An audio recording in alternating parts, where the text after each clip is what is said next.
Gambia, Angola, China Holding, Gash, producers of the finest tomato paste in the Gambia. Jaja tomato paste, available in 5 kilos, 1 kilo and in sachets. For wholesale and retail, visit our factory at Banjulunding. We are also producers of Jaja mineral water, cool, clear and fresh. Gash, Gambia, Angola, China Holding, with headquarters at Fatu Golden Plaza, Mile 7, Bertel Harding Highway. Gash Group also provides the best security company, Gash Security, for your offices, warehouses, homes and personal property. Gash Group for all your construction projects, offering you quality water reticulation for your gardens, pump irrigation, tidal irrigation projects and all types of buildings. You can contact Gash on 396-7894, 700-8993, 373-0259. Visit us at Gash Global Group on Battle Harden Highway, Fatu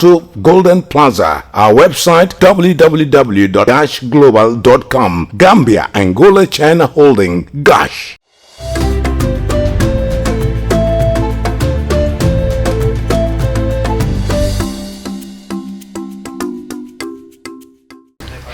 It's a warm reception to our studio here in Sarakunda. This is Star TV News with me, Maimuna Fadera. In the headlines tonight, Supportive Activist Foundation in collaboration with IOM commemorate World Mental Health Day with Tanka Tanka and Funyi Block.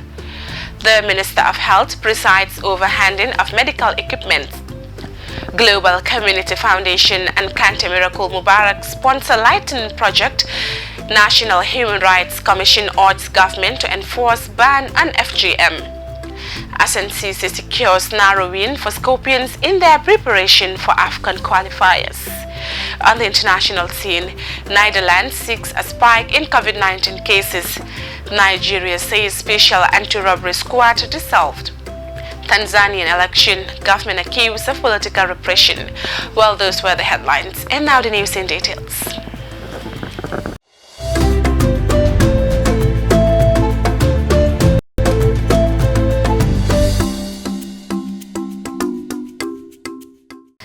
In commemoration of the World Mental Health Day, with the team raising awareness of mental health around the world, mobilizing effort to support mental health, Supportive Activist Foundation celebrated the day at the country's only psychiatric hospital and the natives of Funyi Block in recognition of their fight towards mental health. Well, Jacqueline Colley reports. World Mental Health Day is an international day for global mental health education, awareness and advocacy against stigma. It was first celebrated in 1992 at the initiative of the World Federation of Mental Health, a global mental health organization with members and contacts in more than 150 countries. At the Tanka Tanka Psychiatric Hospital, Daniel Christian Mendy, a nursing officer, stressed that while celebrating the World Mental Health Day, the society should remember that no person is immune to mental illness. It is important that we advocate against the stigma that they are facing. It is important that we support the policies that addresses the needs of these people and their family. Indeed, I would say that this day is a day that I cherish most out of my experience of working in this place. Mr. Mendy stressed that the society at large should advocate for those affected with mental illness and stop the stigmatization because no one is immune to mental illness. The two groups donated dozens of sanitary pads, madar, detergents and other sanitary materials to help the psychiatric hospital in the fight against COVID-19. Mohamed Toure, Mental Health Psychosocial Support of the International Organization on Migration, said over the years WHO has revealed that governments spend less than 2% of their annual expenditure on mental health and that the world loses $1 trillion due to mental illness. He said through this scale, one can realize that mental health is causing more harm in the world and the society at large. From individuals to the society, government and organization, Mr. Toure said mental health is everyone's responsibility. He said the psychiatric center needs support since it is the country's only center for those with mental illness. Furthermore, the nursing officer Daniel Mendy added that it is disheartening to see family members bringing their relatives for treatment at the center and later dumping them totally without visiting them or calling to check on them. He employs people to abstain from that stigma. I would like to take this opportunity to call on all Gambians as we celebrate this day. I want to put it to you that it is very disheartening to see family members who comes with their loved ones who are mentally challenged just to dump them here and we will never see them anymore. I want us to all know that this place is not a dumping ground. These are your family members. These are your loved ones. These are your relatives. Let us also love and concern. They need you and I to be able to go back on their feet. Meanwhile, at Fonyi Block, the alcalde of the village thanked the two collaborating partners for choosing their district to celebrate the day because it is an important day in the lives of people. Both organizations sensitize the people of Bullock on how to deal with the mental health of patients and where and what to do when such patients are discovered in the midst of people. The staff drama team demonstrated to the people on the basic and necessary steps to take when handling a mentally ill patient. Abdukunta Fati, a traditional healer of the village, said he has been healing people with mental illness for over 20 years and that most of them are youths and the cause sometimes can be drugs or evildoers. He said he does not heal mostly all patients that come his way, but he heals some. He said he was grateful for the sensitization that the organization delivered to them. Jacqueline Coley reporting for Star TV News. The Minister of Health on Friday handed over medical equipment at the Central Medical Store in Kotu. The equipment was procured from Turkey, courtesy of the World Bank and the Gambia government. The materials are meant to boost the country's health system amid the COVID-19 pandemic. Well, Modu Albaji tells us more. Fighting an invisible enemy requires immense sacrifice, both financially and physically. The government of the Gambia has put in a lot of money in ensuring that it improves its health system by procuring state-of-the-art medical equipment. The medical equipment purchased are expected to help mitigate maternal mortality. The items include a washing machine, autoclave stiff pressure machine, ICU bed, personal protective gears, surgical aspirator, mobile x-ray machine, and many other valuable materials. The equipment are valued at an estimate of $96,490,750. The Health Minister, Amadou Lamin Samate, spelled out the number of items bought and their importance to our health system. He added that the items are of high quality standard. We have told you well before today that our drive as a ministry and collectively as a government, we to leave no stone unturned, inshallah, to make sure that our health facilities and the people of this country get the best of care that they deserve. And that march has started. You have seen the hard work, the sacrifice, the enthusiasm with which the team at the Ministry of Health has been working to ensure that our facilities get the items that we need. It had been said by the Director of Pharmaceutical Services that an assessment had been done. We have seen that there have been a lot of gaps in our health facilities when it comes to equipment, when it comes to capacity. But we are trying to fill those gaps now. The equipment gap is being filled in gradually, and inshallah we will succeed. We can tell you, going by what we have today, we'll just give you a brief example of what we have here. We have 120 pulse oximeters amongst these items. We have 4 very robust ultrasound machines, as you can see. Ultrasound machines are so crucial in our health facilities to be able to diagnose a whole lot of conditions. They will help decrease the mortality, inshallah, including maternal mortality, including infant mortality. So these are life-saving equipment.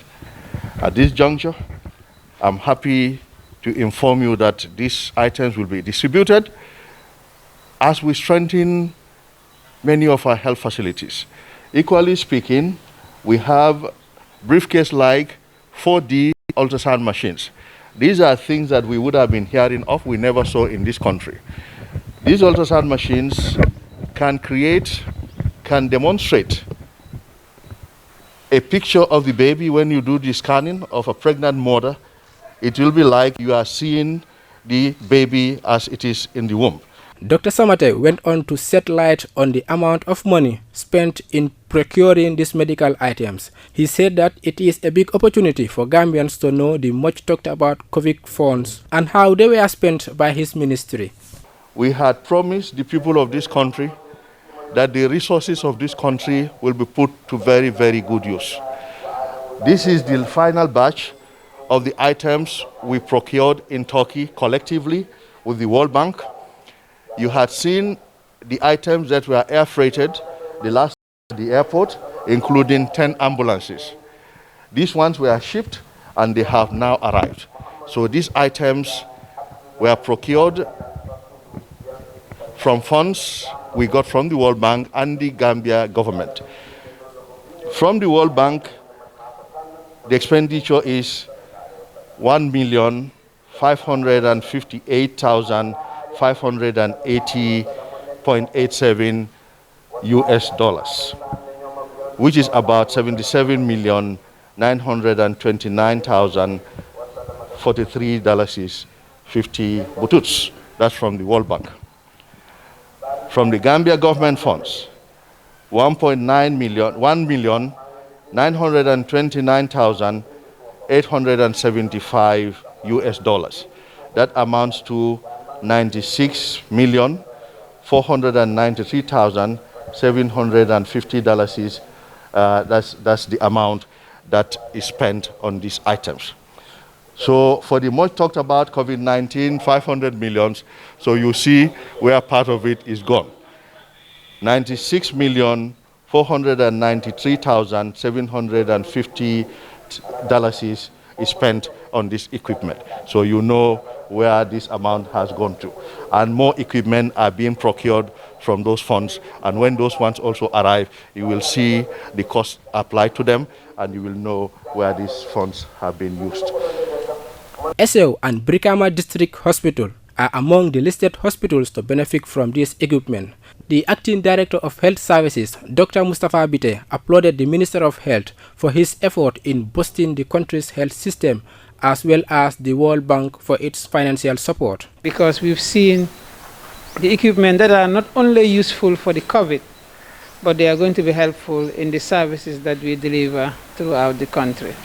You can see the suction machine we've talked about, we have already 50. So we have some in the system, and we are going to strengthen most of the facilities, because COVID is not only in these areas, but it also spans the whole country. So strengthening the health system, the whole country, will go a long way in helping our response now, and also many other services that are in the country, like maternal mortality will be affected by reduction. Other illnesses will also be reduced, inshallah. So we are very happy. If you see the equipment here and the consumables here, you'll be all delighted that at least the Gambia can do this with the resources that we have and with the support of the partners. So I'm very excited, and we thank the leadership of the Honorable Minister for thinking of this, and also for World Bank for coming forward to support. We must say a special thanks to World Bank, because they've been with us from the beginning to ensure that we reach this level. The procured equipment will be distributed to various hospitals within the Gambia in order to strengthen effort in fighting the COVID-19 pandemic and other diseases. The availability of these materials is also expected to reduce the rate of referrals to the major hospitals in the Gambia. For Star TV, I am Modu Elbaji. The Global Community Foundation, in collaboration with Kante Miracle Mubarak, has handed over sponsor street lights to the community of Bundung. The 35 poles lightening project was handed over to the Councillor of Bundung on Saturday. Hadijaju has the rest of the details. The lightning poles were funded to complement the efforts of Bundung 6 Johnson Mauritania Ward Committee Development. In the fourth phase of their ongoing project, Light Up Our Community, the Secretary General of the Global Community Foundation, Ismail Drame, said the purpose of this noble initiative is for the community development and youth empowerment. Mr. Drame on behalf of the Global Community Foundation, presented the project to the Ward Council of Bundun Muritani Ward and said it is not the only project they have, but other projects as well. To help the community of Bundun 6 Johnson in their this great initiative. So the Global Community Foundation, basically we are registered here in the Gambia and we have our chapter in Holland. I also want to take this opportunity to thank our partners in Holland for their support. They are very much supportive to all our programs here in the Gambia. So currently we are having 2 projects that we are implementing. Another one, we have a project in Bakau where we are constructing a temporal set for the boys that sell at the Bakau beach for them to sit down comfortably and do their daily business. The Councillor of Bundung Muritani Ward Committee, Suleiman Jammeh, sought appreciation for the lightning projects and thanked the Global Community Foundation and Kante Miracle Mubarak for their kind gesture in helping in development of the community. Mr. Jammeh said it is not the first project, but the fourth, and many projects are on the way for the community. Ami Jata and Yasin Job also thanked the Global Community Foundation and Kante Miracle Mubarak for supporting Suleiman in developing his community. They also pledged their unflinching support to Suleiman in moving forward to develop the community, and wished to see Suleiman in a position of mayor, because Suleiman is not only there to develop his community, but other communities as well. Mr. Kande said he is very happy to witness the lightning project of the community of Bundung Ward Committee, which is sponsored by the Kante Miracle Mubarak. As a member of the association, he went to hand over the lights to the Councillor of Bundung, Suleiman Jammeh. Suleiman Jammeh also thanked the youth and the people of Bundung for their support in developing his community. For Star TV News, I am Hadijaju. As the Gambia joined the rest of the world to commemorate the Day of the Girl Child yesterday, the National Human Rights Commission urged the Gambia government to initiate full enforcement and implementation of the laws banning FGM and child marriage as part of its obligation to fulfill the fundamental human rights of girls. Mariama Dem reports.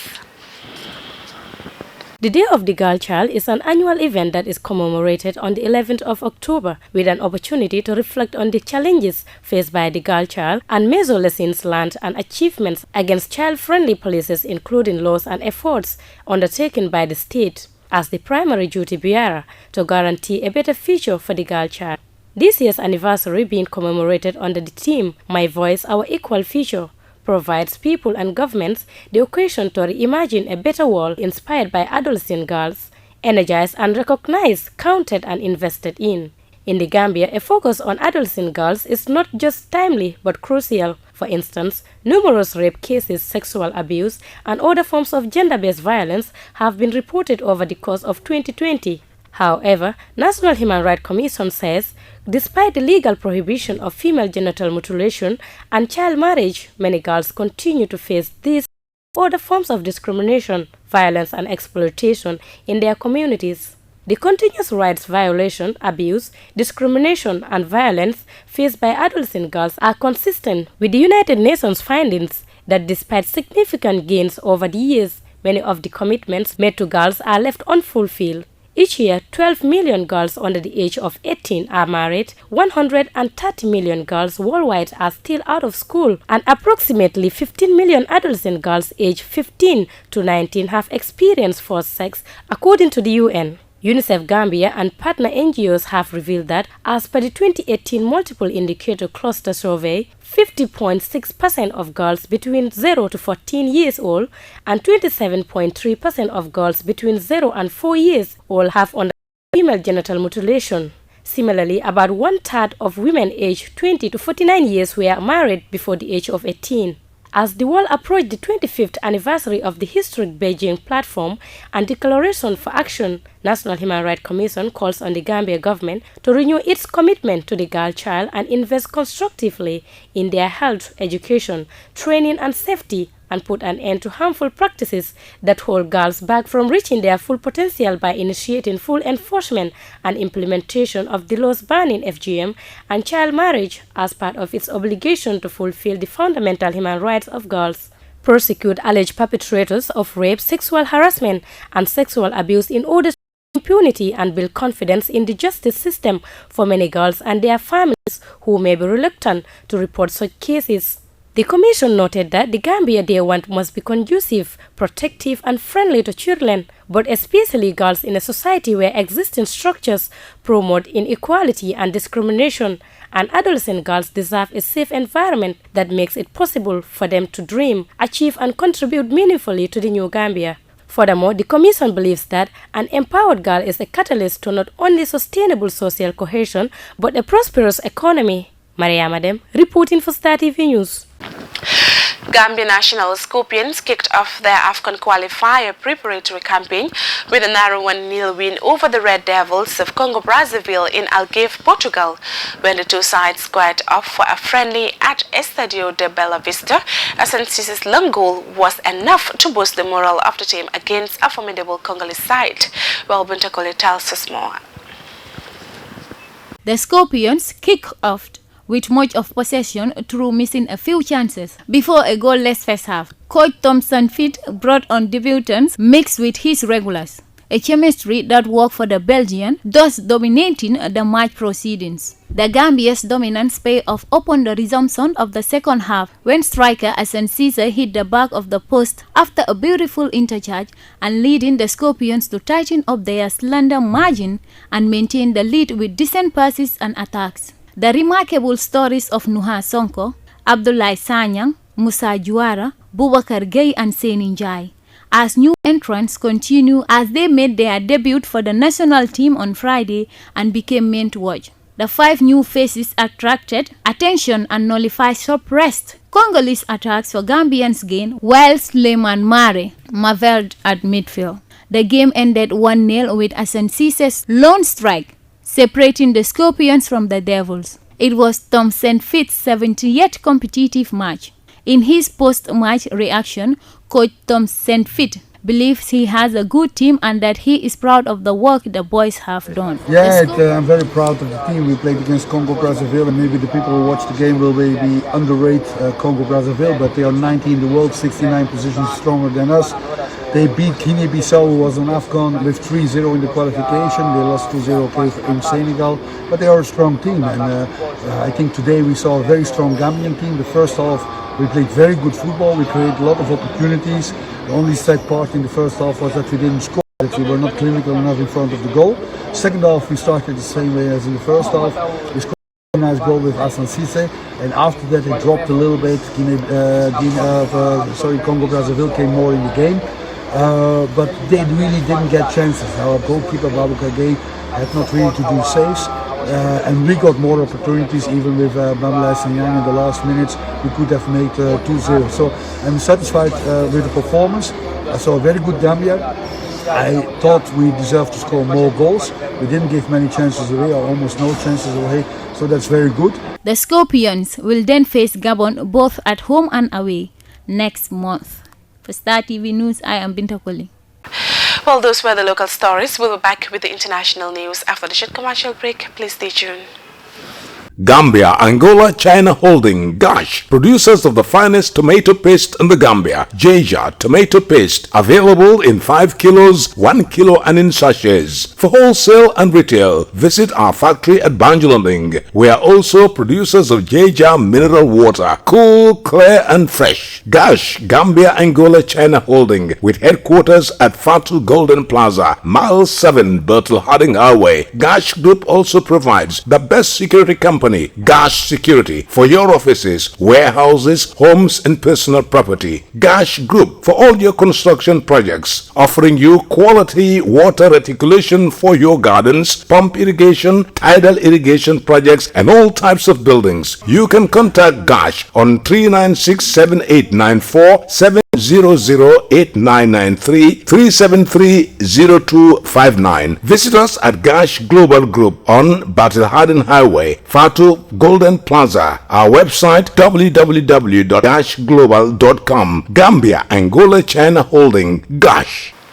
Thanks for watching and welcome back. After the short commercial break, we now look at the news beyond our borders.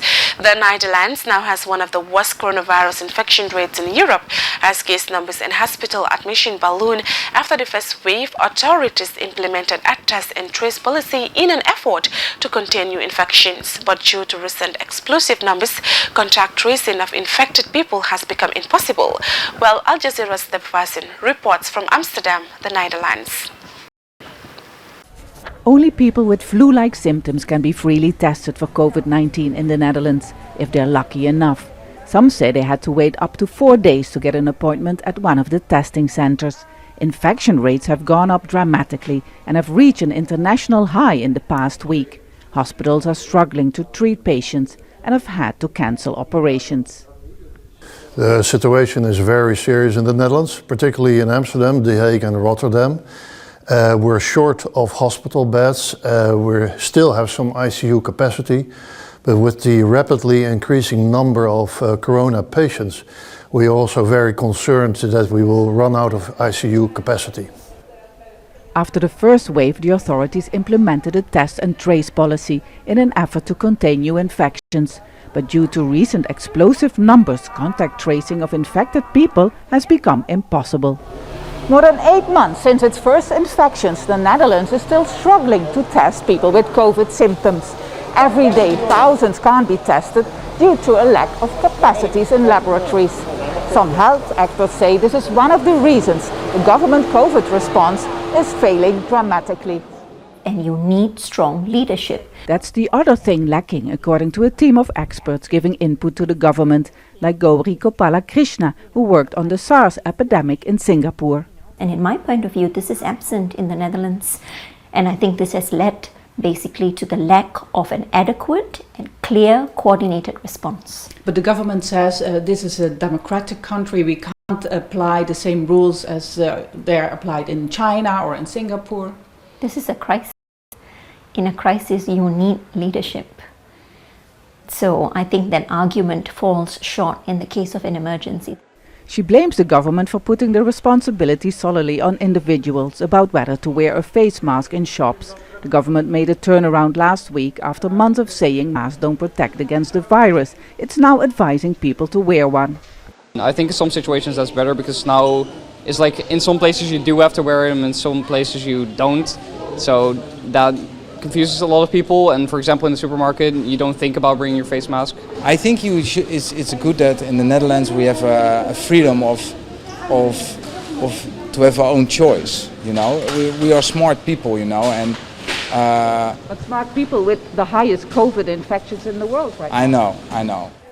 Despite the rapidly rising numbers, the government doesn't want to impose stricter measures as of yet.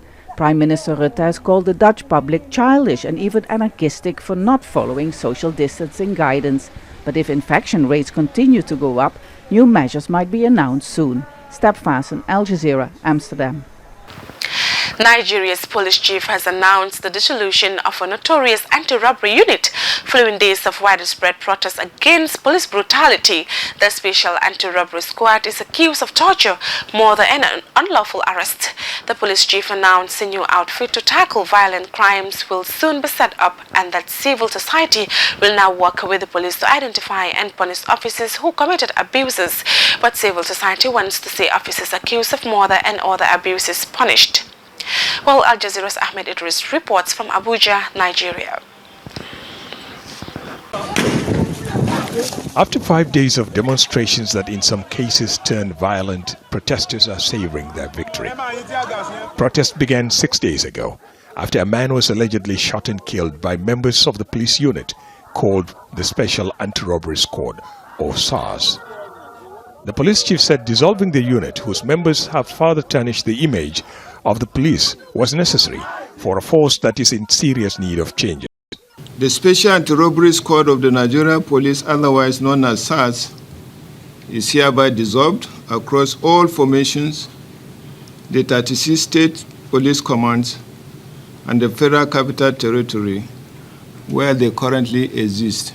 Soon a new squad will be set up to tackle violent crimes, and that civil society will now work with the police to identify and punish officers found committing abuses. But civil society wants to see officers already accused of murder and other crimes be punished.